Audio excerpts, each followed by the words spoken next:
I am 42 years old, and my life has learned how to stay quiet. Not empty, just quiet. I wake up early, make my own tea, sit by the window, and watch the world move without asking anything from it. Years ago, I stopped expecting life to surprise me. I go to work, return home, eat dinner alone, and let the night settle around me like a familiar blanket. Loneliness, when it stays long enough, stops hurting. It becomes routine, predictable, almost safe. I live alone in a small house, not because I want to, but because life slowly arranged it that way. Then one morning, something changed. I was locking my gate when I noticed movement next door. A young man stood there, adjusting the strap of his bag, sunlight falling carelessly across his face. He looked up just for a second and our eyes met. That was all. No dramatic moment. No music. No sudden realization. Just a glance. Yet something inside me shifted, as if my quiet life had been interrupted by a sound I had forgotten how to recognize. He was young, 24, I later learned. Taller than me. Relaxed posture. An easy confidence that only youth carries. Not arrogance. Just lightness. He smiled politely, the kind of smile given to neighbors, strangers, people who exist briefly in your day. "Good morning," he said. "Good morning," I replied. And that should have been the end of it. But it wasn't. From that day on, I began to notice him everywhere without meaning to. Leaving for work. Returning in the evening. Standing outside, checking his phone. Watering plants. Laughing softly to himself at something I could never hear. Our interactions were small. Almost nothing. A nod. A smile. A brief greeting. Yet each time, my heart reacted as if it were something important. I told myself it was foolish. Harmless curiosity. Loneliness playing tricks on a man who had grown used to silence. After all, there was an age gap, 18 years. I had lived an entire adult life before he even knew what adulthood meant. So I kept my distance. Or at least I tried. Some mornings, I would catch my reflection in the mirror and think, what do you even imagine? You are 42. He is young. He has a future full of choices. You have memories. And yet, when I didn't see him for a day, something felt missing. One evening, we ran into each other at the gate at the same time. He laughed awkwardly as we both stepped aside. "Sorry," he said. "No, no, please," I replied. He smiled again, and this time it lingered. "How long have you been living here?" he asked casually. "Almost 6 years," I answered. "Oh, I just moved in a few months ago. Still getting used to the area." His voice was calm, friendly, nothing more. But to me, it felt like an invitation into a world I had sealed off long ago. We spoke for barely 5 minutes about the neighborhood, the noise, the weather, ordinary things. When the conversation ended, he waved and went inside. I stood there long after the gate closed. That night, sleep didn't come easily. I lay in bed, staring at the ceiling, wondering why a simple conversation had unsettled me so deeply. I wasn't imagining romance. I wasn't dreaming of anything improper. I only wanted connection. Someone to talk to. Someone to sit with. Someone whose presence didn't remind me how quiet my life had become. But my heart, traitor that it was, wanted more than my mind was willing to admit. Days passed, and our small encounters continued. Sometimes he smiled first. Sometimes I did. Sometimes we spoke. Sometimes we didn't. Yet each time, there was that same subtle awareness, like standing too close to a warm fire and pretending not to feel the heat. I began to notice details. The way his expression softened when he listened. The way his eyes focused completely, as if the world paused when he paid attention. The kindness in his voice when he spoke to others. And I began to notice myself, too. How I chose my clothes more carefully. How I lingered outside a little longer, hoping to see him. How my heart lifted when he said my name. Still, I told myself one thing again and again. I only want friendship. Nothing more. Nothing complicated. Nothing that would cross a line. Friendship was safe. Friendship was reasonable. Friendship was allowed. But the heart doesn't always obey reason. Some nights, I would sit alone, cup of tea growing cold in my hands, and wonder when my quiet life had become so loud inside my chest. I hadn't felt this way in years. Not excitement, not anticipation, not the careful ache of wanting something you're afraid to name. I knew the truth even if I refused to speak it. I didn't just want him to be my neighbor. I wanted him to know me. And somewhere deep down, I feared that once he did, nothing in my quiet life would ever be the same again. His name entered my life casually, almost accidentally. One evening, as we stood outside at the same time again, I finally asked, "I'm sorry, I don't think I ever caught your name." He smiled, the same easy smile that always felt like it arrived before he did. "I'm Arjun," he said. "And you?" I told him my name, and hearing it spoken by him felt strangely intimate, like something personal had been touched without permission. From then on, our greetings changed. Good morning became morning, Arjun. A nod became a pause. A smile became a conversation waiting to happen. I learned small things first. He worked long hours. He liked walking at night when the streets were quiet. He drank too much coffee and laughed at his own mistakes. None of it was important, and all of it was. What surprised me most was how comfortable he was around me. He didn't see my age the way I did. He didn't measure the years between us. He spoke freely, laughed openly, listened without impatience. And that terrified me, because comfort is dangerous when you've lived too long without it. Some evenings, we would stand by the gate talking longer than planned. 10 minutes turned into 30. 30 turned into silence that didn't feel awkward. I began to look forward to those moments more than I was willing to admit. Still, I kept my heart guarded. I told myself that admiration was not desire. That liking someone's company did not mean wanting more. That age created boundaries no emotion should cross. But loneliness has a way of loosening defenses. There were days I didn't see him at all, and those days felt heavier. The house seemed quieter.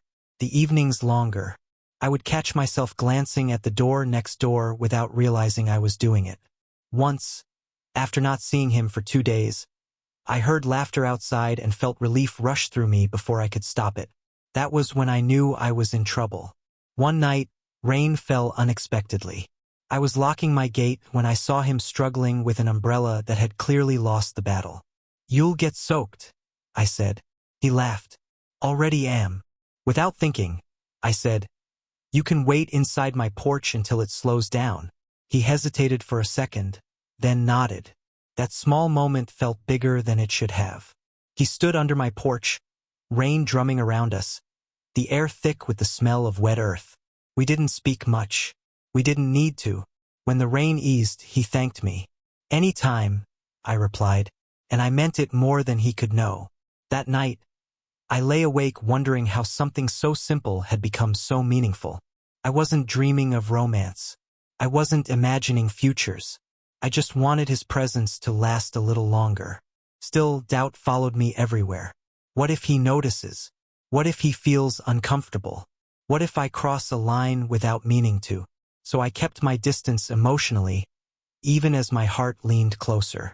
Then one afternoon, as we stood talking, he surprised me. "You know," he said casually, "you're easy to talk to." I didn't respond right away. "I don't usually open up to neighbors," he continued. "But with you, it feels calm." Calm. The word stayed with me long after he walked away. That night, I sat alone, thinking about how dangerous calm could be.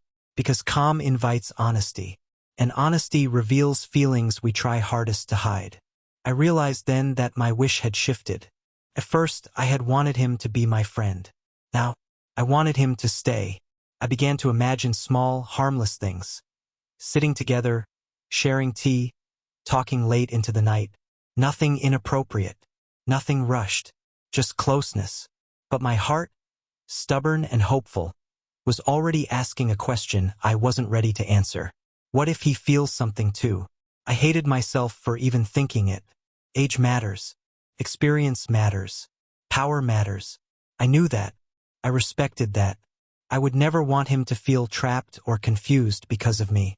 So I promised myself one thing. If this ever moved forward, it would be on honesty or not at all. Then, one evening, as we were talking by the gate again, he said something that changed everything. I've been meaning to ask, would you like to have tea sometime? At your place or mine? The world didn't stop. The sky didn't change. But inside me, something opened quietly. Of course, I said carefully, calmly, hiding the storm behind my voice. And as he smiled, I realized that this was no longer just about noticing a neighbor. This was the beginning of something I didn't yet have the courage to name. The day I invited him into my home, I didn't realize I was also inviting him into a part of my life I had kept closed for years. The idea had come from him so casually, tea sometime, that I almost missed its weight. Yet once spoken, it followed me everywhere.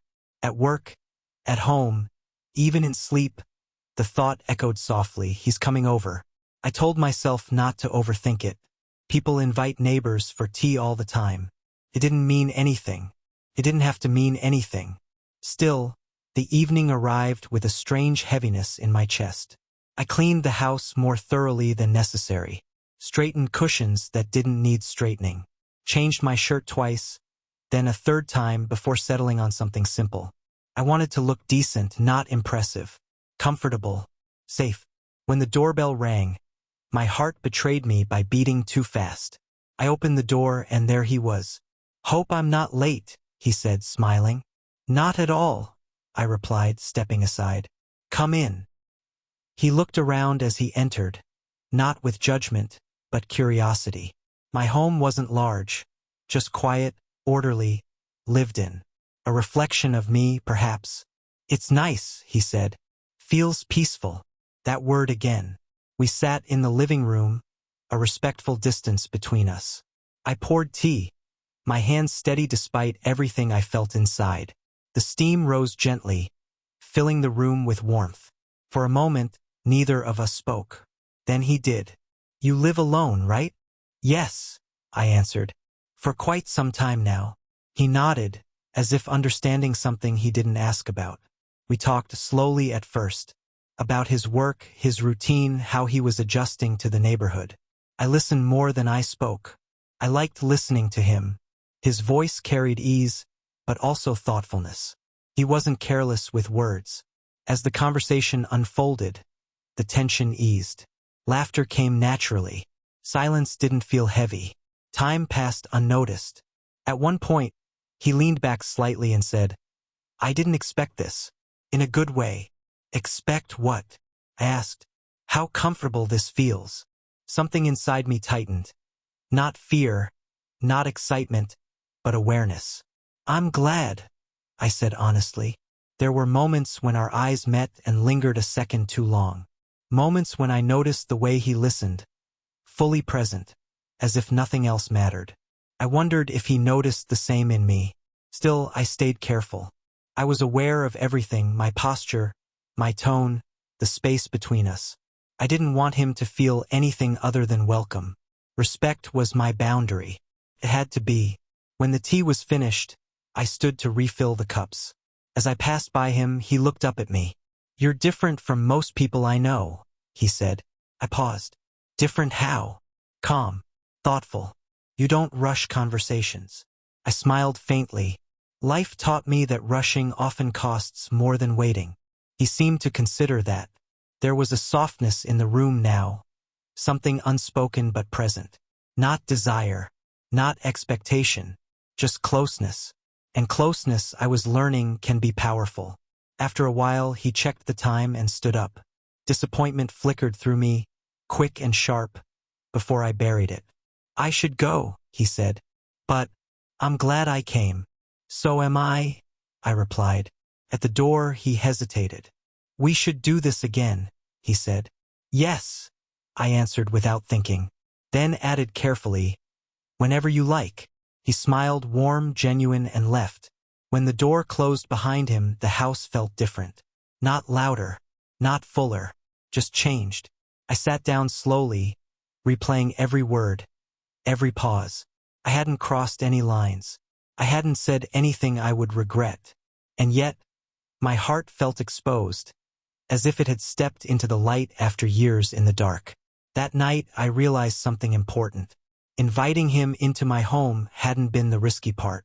Inviting him into my thoughts, that had already happened. And somewhere between teacups and quiet conversation, my wish for friendship was being tested by something deeper, something that asked for honesty, patience, and courage. I didn't know where this path would lead, but I knew one thing for certain. I was no longer walking it alone. After that first evening, something between us changed, not dramatically, not visibly, but unmistakably. We no longer met by accident. Sometimes he would linger near the gate when he knew I'd be coming home. Sometimes I would delay locking my door, pretending to check my phone, hoping to see him step outside. When our eyes met, there was recognition now. Intention. "How was your day?" he would ask. And for the first time in years, I would answer honestly. We began meeting more often, short walks in the evening, tea on weekends, conversations that stretched longer than planned. There was no rush, no pressure. Just two people learning the shape of each other's thoughts.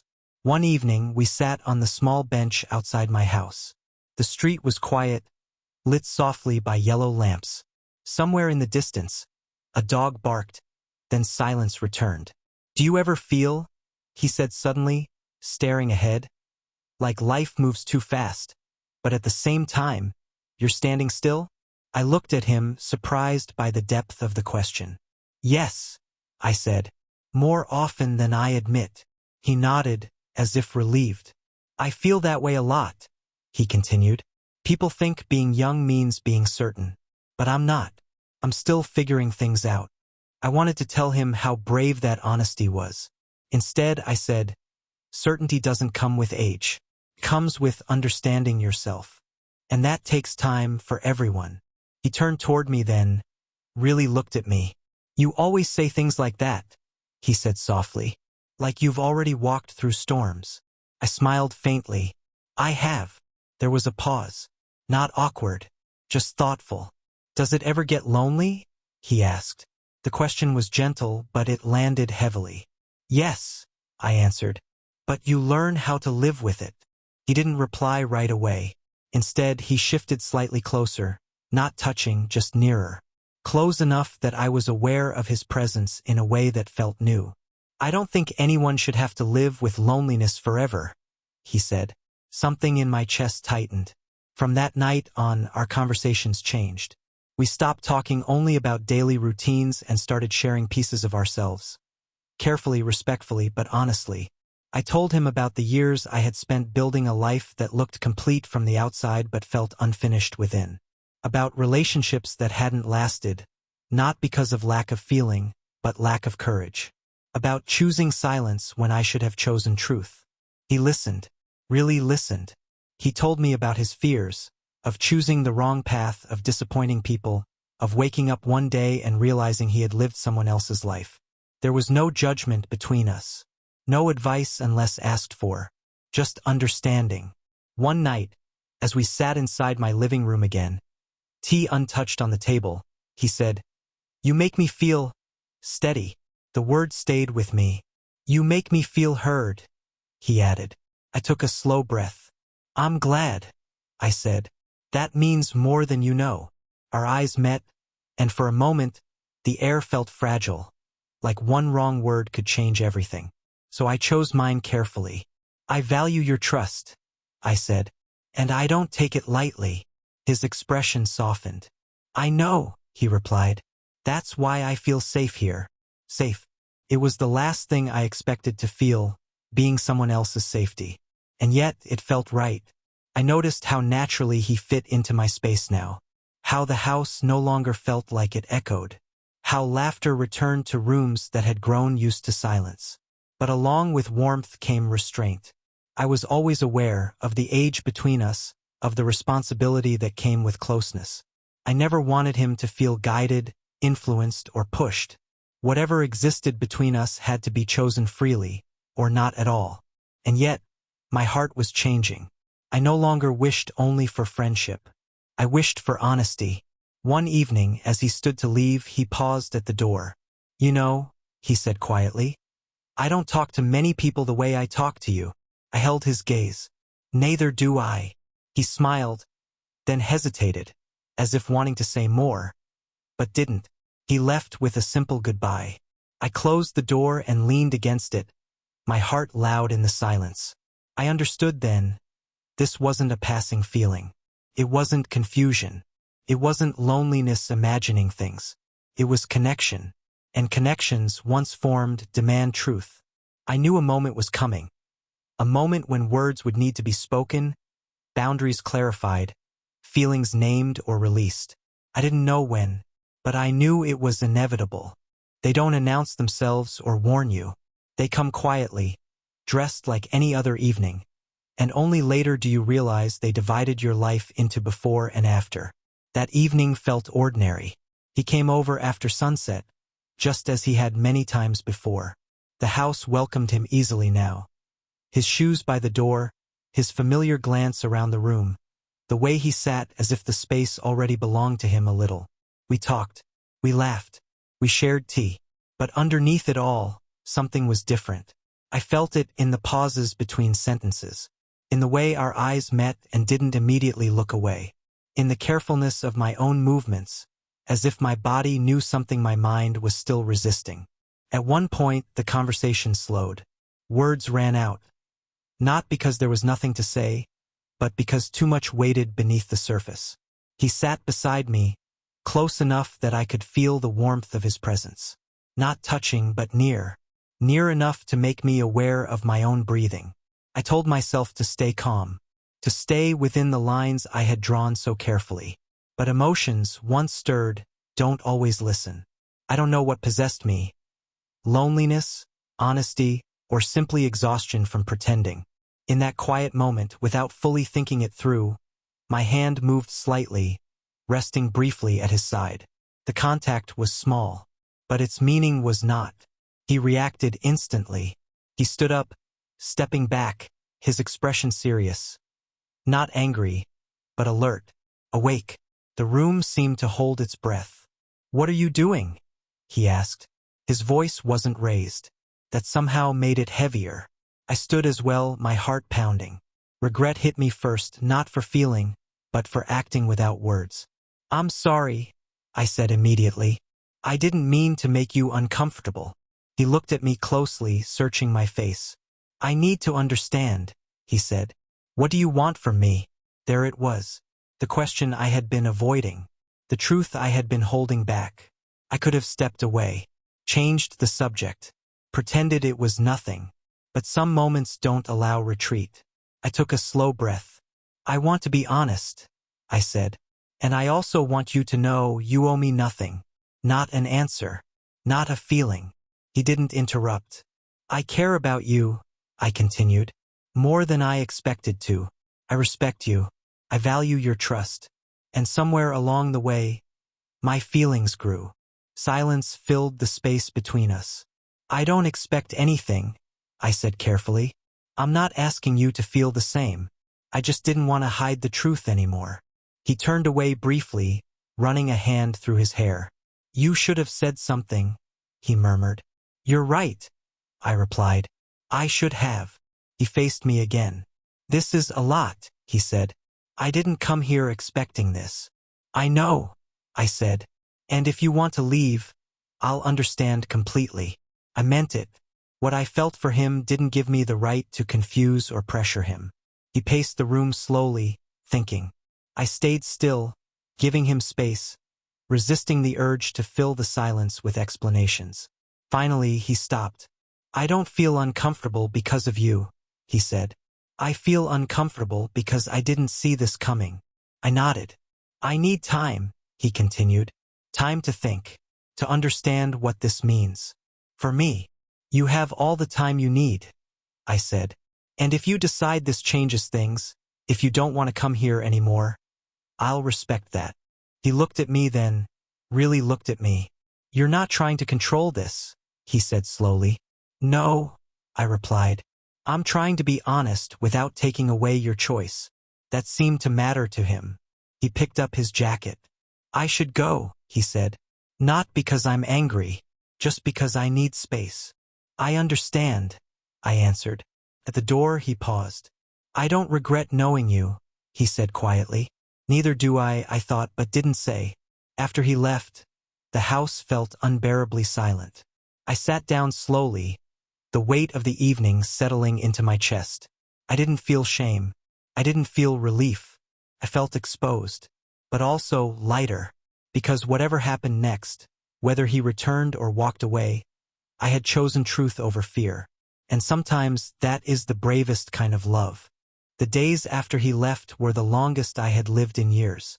Not because anything dramatic happened, but because nothing did. No footsteps outside my gate. No familiar voice in the evening. No quiet knock, no casual greeting. Just space. I told myself this was necessary, that I had known it would come. When you speak a truth long buried, silence often follows, not as punishment, but as processing. Still, knowing didn't make it easier. I replayed that evening over and over, examining every word, every pause. I didn't regret being honest. What I regretted was the way honesty can hurt even when it is gentle. At night, sleep refused to stay. My mind wandered through memories of small things, the way he smiled when he felt understood, the way he listened without interrupting, the way the house had felt warmer when he was in it. I wondered what he was thinking. Was he angry, confused, disappointed, or was he simply doing what I had asked? Taking time? I made a promise to myself. I would not reach out. I would not explain further. I would not try to ease my own discomfort at the cost of his clarity. Respect, I reminded myself, means letting someone choose freely, even if their choice is to walk away. Days passed. I went to work, returned home, followed routines that felt suddenly fragile. Everything was the same, but nothing felt stable. I had grown used to his presence faster than I had realized. One evening, as I stood by the window, I caught sight of him across the street. He was talking to someone on the phone, his face serious, his body language tense. For a moment, hope surged through me. Then he walked inside without looking my way. I stepped back from the window, heart heavy. That night, I finally admitted something to myself. This wasn't just about affection. It was about being seen. For years, I had lived carefully, quietly.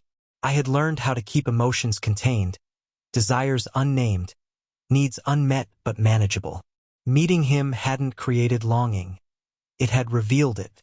And now, I had to face the possibility that honesty might cost me the one connection that had made life feel open again.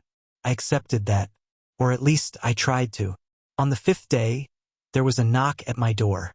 I froze. For a second, I thought I had imagined it. My heart had become too eager, too hopeful. But then it came again, softer this time. I opened the door slowly.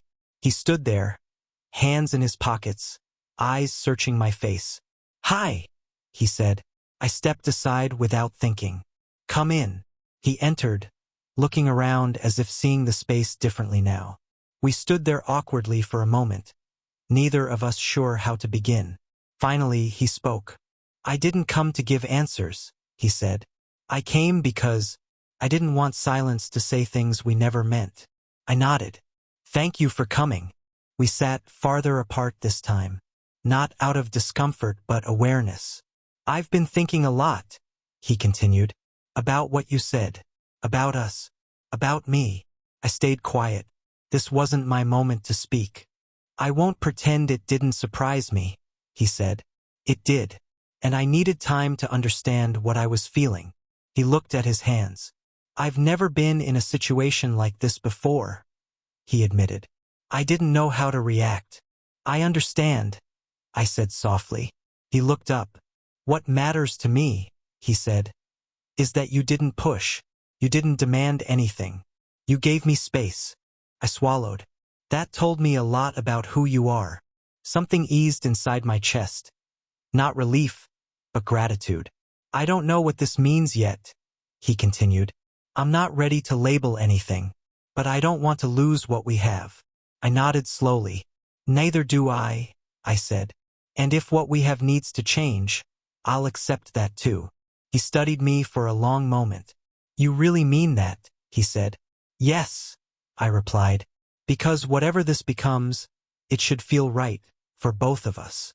He leaned back, exhaling. "I think," he said carefully, "we should take this slowly. No expectations. Just honesty." A small, careful hope stirred inside me. "I can do that," I said. We didn't talk much after that. We didn't need to. The tension hadn't vanished, but it had softened. The silence between us was no longer heavy. It was thoughtful. At the door, as he prepared to leave, he paused. I'm glad you told me the truth, he said, even if it scared me. So was I replied, even if it cost me sleep. He smiled faintly. Let's keep talking, he said. Yes, I answered. Let's. When the door closed behind him, I didn't feel alone. I felt cautious and hopeful, because sometimes love doesn't begin with certainty. Sometimes it begins with two people choosing not to walk away. After that evening, nothing went back to how it was before. But nothing broke either. What returned between us was quieter than excitement and steadier than fear. We didn't meet every day anymore. We didn't linger by the gate for no reason. Instead, our time together became intentional, chosen. Sometimes he would message first. Sometimes I would. Often we would both hesitate, and then smile when the other reached out. We met for short walks again, keeping to familiar streets. The rhythm felt different now. Slower, more aware. One evening, as we walked side by side, he said, I keep thinking about how easily we talk. I nodded. That hasn't changed. No, he said, but now I notice it. That was the difference. Awareness. We were both careful with words, not because we were afraid, but because we were learning where honesty ended and influence began. I never wanted my age or experience to weigh on his choices. I wanted him to come toward me, not be drawn by gravity. And he seemed to sense that. Sometimes, he would stop mid-conversation and ask, Is this okay to talk about? Every time, I answered the same way, only if it feels okay to you. Trust grew not because we avoided hard topics, but because we named them. One night, as we sat on the bench again, he surprised me. Do you ever wish, he asked, that timing had been different? I considered the question carefully. Sometimes, I said, but timing is part of the truth. Wishing it away doesn't change who we are. He smiled slightly. You always answer like that. Like what? Like you've made peace with things that still scare me. I turned to him then. Peace doesn't mean fear disappears. It just means you don't let it decide everything. He was quiet after that. I noticed how often he watched me when he thought I wasn't looking, not with curiosity, but with consideration, as if he were weighing something invisible. I made sure not to step closer unless he did first. And one evening, he did. We were standing near my door, talking about nothing important, when he hesitated, then stepped closer. Still no touch, just proximity. I'm not confused anymore, he said quietly. I waited. I'm not certain, he added, but I'm not confused. That's okay, I said. Certainty takes time. He nodded, relief evident on his face. I don't feel pushed, he said. That matters. So does your comfort, I replied. The silence that followed felt different. Not fragile, not heavy, just open. From that day on, our connection deepened in subtle ways. Shared glances, longer conversations, laughter that came easier, care that showed itself in small gestures. Asking if the other had eaten, remembering details, checking in without reason. We were building something, not romance yet, not fully, but a foundation. And I understood something important. Love doesn't always arrive as desire first. Sometimes it arrives as patience. Sometimes it arrives as the decision to stay present without claiming ownership. One night, after a long conversation, he said something that stayed with me.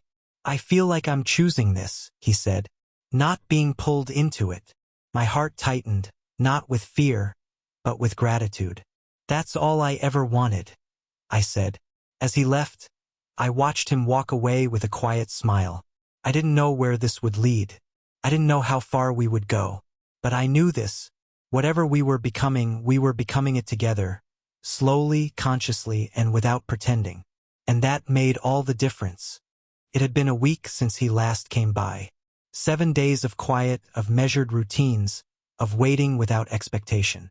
I had grown used to the space, used to letting my thoughts wander into memories of our conversations and the moments between them. Then one evening, As twilight painted the sky in soft purples and golds, I saw him approaching my gate. Not by accident this time, I realized. He came with intention. I opened the door before he could knock. "Hi," he said softly, his eyes not avoiding mine this time. "Hi," I replied, stepping aside. "Come in." He entered with a tentative confidence. Something in the way he carried himself had changed. He wasn't the same young man who had laughed nervously at my porch that first day. He had returned with honesty, with intention, with a willingness to face the feelings he had left unspoken before. We sat, tea already waiting on the table. Silence hung briefly between us, but it wasn't awkward. Felt expected. "I've been thinking," he said finally, "about what you told me, about us, about everything that happened." I nodded. "I understand." "No," he said quickly. "I don't think you do. I didn't expect this to affect me the way it did. I thought I could just process it quietly, but I can't. I had to come back. Not to rush anything, not to force things, but to be honest about what I feel." His words hit me like a soft wave. Not overwhelming, but impossible to ignore. "I'm listening," I said quietly. He took a deep breath. "I wasn't ready before. I needed time. And now, I still don't have all the answers. But I do know one thing. I don't want to lose this. Not our conversations, not the trust between us, not the connection we've built." I felt a warmth settle in my chest, something steady and real. "I don't want to lose it either," I said. He looked at me, searching my face. "I want to take this slowly. I want to understand what this could be, without fear, without pressure. I want to see where honesty leads us." I reached out briefly, placing a hand on his without thinking. Not to push, not to claim, but to assure him that his words were heard, valued. "You don't need to fear me," I said softly. "I only want what feels right for both of us." He smiled faintly, and I saw the tension in his shoulders ease slightly. "That's why I came back," he admitted. "Because I want to face this with you, together, carefully, slowly." And in that moment I understood. The walls I had built around my heart, the patience I had forced myself to maintain, they weren't walls anymore. They were the foundation on which something new could grow. We spent the rest of the evening talking, not about the future, not about what might happen, but about the present. About the small things that made us comfortable, that made us feel seen, that made us feel safe. When he left that night, I didn't feel lonely. I didn't feel anxious. I felt hopeful. Because sometimes, love doesn't demand answers. Sometimes, love arrives quietly, asking only that two people choose to be present, choose to stay, choose to be honest. And for the first time in a long while, I knew we were choosing each other. After his return, the rhythm of our interactions changed, not dramatically but meaningfully. We met more often, intentionally, but without forcing anything. We shared tea, long walks, quiet evenings. Sometimes we sat together in silence, and the silence was not empty. It was full, like a language only we understood. He began to speak about his dreams, about small things he had never shared with anyone else. I listened. I offered insight when asked, but mostly I simply listened. I realized something. Love doesn't always begin with passion. Sometimes it begins with attention, with presence, with patience. I began noticing little things about him that made my heart lift. The subtle tilt of his head when he was thinking, the way his eyes softened when he laughed, the carefulness in his words when he was speaking about feelings he hadn't shared with anyone else. One evening, as we walked along the quiet street near my house, he asked, "Do you ever think about us?" I stopped, unsure how to answer. Not because I didn't feel something, but because the feeling had no name yet. "Yes," I said finally, "but not in the way you might think. I don't think about what could happen or what should happen. I think about what is happening this moment, right now, and I don't want to miss it." He nodded, looking thoughtful. "I feel the same. I want to understand what this is, slowly, and I don't want to ruin it by rushing." That night, we sat together on the bench near my gate, shoulders almost touching, watching the stars appear one by one. The space between us felt comforting, not tense. It was a space where trust could grow. where two hearts could learn each other's rhythm without fear. Days turned into weeks, and our bond grew quietly but steadily. We shared meals, laughter, worries, stories from the past, hopes for the future. The familiarity we built became a sanctuary, a world where age, expectations, and the outside world seemed irrelevant. Sometimes, neighbors would comment casually on our closeness. Sometimes, he would glance at me with that same easy smile, like he knew I was noticing. But we never forced words that weren't ready to be spoken. One afternoon, he stopped by with a small package of tea he thought I would like. "I saw this and thought of you," he said. I took it, touched by the thoughtfulness. "Thank you. That was very thoughtful." "It's nothing," he said. "Just something small, like everything else we do together." That phrase lingered with me, like everything else we do together. I realized that love, for us, wasn't about grand gestures or declarations.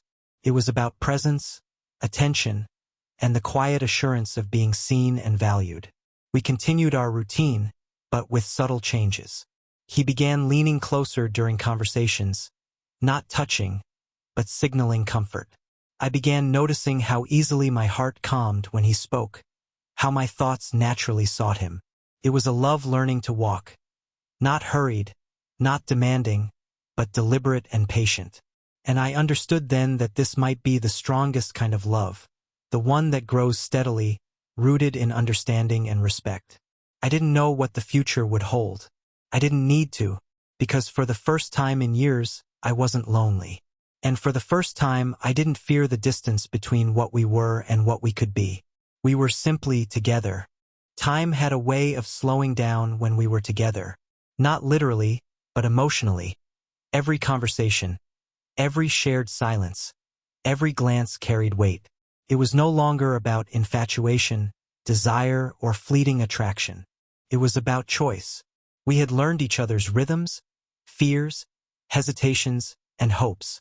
Every meeting, every exchange was deliberate, rooted in respect and understanding.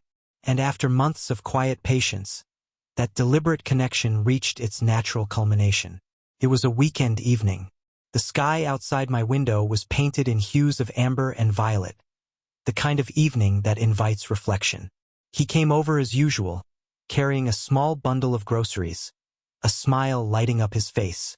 We greeted each other, ordinary as always, yet something unspoken passed between us. A shared understanding that we had arrived at a moment long in the making. We sat in the living room, tea steaming gently in our cups, our conversation meandering from work to books to dreams of distant places we had yet to visit. And then, finally, the pause came, the one that wasn't awkward or empty, but deliberate. He looked at me, eyes steady. "Do you ever think about us?" I met his gaze, heart steady this time. "Every day," I admitted softly. "But I don't think about it as something that needs to change. I think about it as something that's already right, exactly where it is." He smiled, relief and warmth blending in that subtle way only he could manage. "I feel the same. I've realized I don't need answers. I just need honesty, presence, and to know that you're here with me." I reached out, taking his hand in mine, not as a claim but as a promise. "I'm here," I said simply, "and I choose to stay, not because I'm certain of everything, but because I trust you, because I trust us." For a moment, the world outside ceased to exist. The distant sounds of the street, the fading light of evening, they didn't matter. What mattered was this quiet, deliberate choice, the meeting of two hearts that had grown together in patience, understanding, and care. "I choose you too," he said, voice low, steady. "Not because I have to, not because it's expected, but because I want to, because I feel safe with you. And because I don't want to be anywhere else." The simplicity of it struck me. No grand declarations, no drama, no rushing. Just truth, patience, and the conscious decision to share life. Slowly, thoughtfully, respectfully. We spent the evening talking, laughing, and sharing small moments, as we always had. But now, there was a subtle shift, a mutual acknowledgement that this bond, built on months of care, honesty, and emotional intimacy, was chosen freely, cherished, and real. As night settled, I realized something I had not felt in a long time: quiet confidence. A sense of completeness not rooted in fantasy, desire, or perfection, but in mutual understanding and trust. Love, I thought, doesn't always arrive as a storm. Sometimes it arrives as a slow, steady tide, patient, deliberate, resilient. And when it does, it carries with it the power to heal, to comfort, and to endure. We didn't need to define everything, label everything, or rush towards some imagined future. We simply existed together, and that was enough. That was love. And for the first time in years, my quiet life felt loud. Not with longing, not with loneliness, but with the presence of someone who mattered, someone who had chosen to stay, someone whose heart was aligned with mine. We had chosen each other.